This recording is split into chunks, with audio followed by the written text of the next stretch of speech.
when taking supplements and stacking things, it's not just about putting a bunch of all-stars together. There has to be some synergistic relationship between the ingredients, and it has to make sense, right? You can't just take tons of vitamins and expect there will be no interactions and everything's absorbed equally, and they're all going to have their individual benefits when taken with other things. And you take the example of, say, a choline pathway. Alpha glycerol phosphorylcholine or choline bitartrate or CDP choline, and you're taking it to increase acetylcholine levels. Well, maybe you would also take that with something that would inhibit the breakdown of acetylcholine, so long as there were no long-term negative side effects, like huperzine A, Huperzia serrata, which is an acetylcholinesterase inhibitor, and so they act synergistically, right? Another form of synergy that, say, it doesn't come in the same pathway would be taking caffeine alongside something like L-theanine, which gives you that wakeful relaxation, can take the edge off of the caffeine, and you don't get all these jitters and racing heart, anxiousness. You're pretty much relaxed with some good mental flow, focused and ready to go. So they make for a great combo. They work well in isolation as well, right? But when you look at a supplement, you look for something like piperine, black pepper, that improves the absorption of the curcuminoids we find in turmeric that are good for reducing inflammation, anti-carcinogenic and antioxidant properties, and joint health, relieving joint pain and knee osteoarthritis patients, stuff like that. But it's a lot better than if it were alone, right? You'd want it with, say, some black pepper, improve the absorption, or say piperine's extracted from black pepper.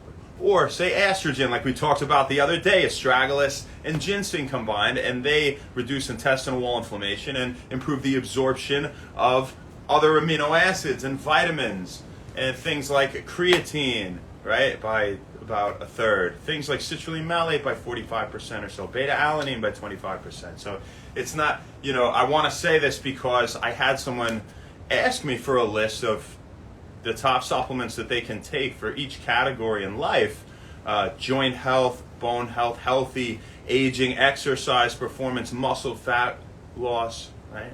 All sorts of stuff like that, stress reduction. And you have to say, well, this comes with, an admonition not to take a high end of the dosage range of everything if you're taking it together. And some things, when you take more of them, they actually do less for you or become toxic. And when they have a beneficial or effective response at a low dose and the opposite at the higher end, we call that a hormetic dosage response, or hormesis is what that supplement would follow, right?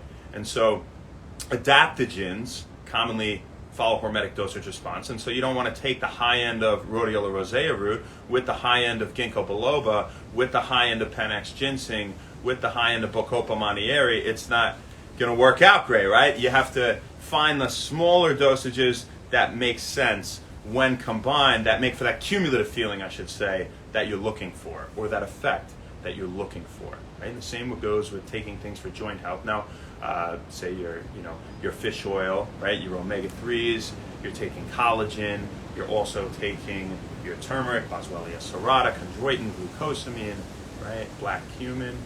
You don't take the high end of each of them. Right? And sometimes less is more. Right? Just find a few ingredients that work really well, because remember, you want to get all of your nutrition, most enhancement as you can from food first and foremost, from your diet. So the supplements are for additional enhancement, or they're for correcting a deficiency, right? And a lot of us tend to have similar deficiencies as we follow similar lifestyles and things we do every day in society, and we don't maybe get that much sun because we work 9 to 5s, and unless you work an outdoor job, which is great, you're in a cubicle or you're sitting inside, whatever.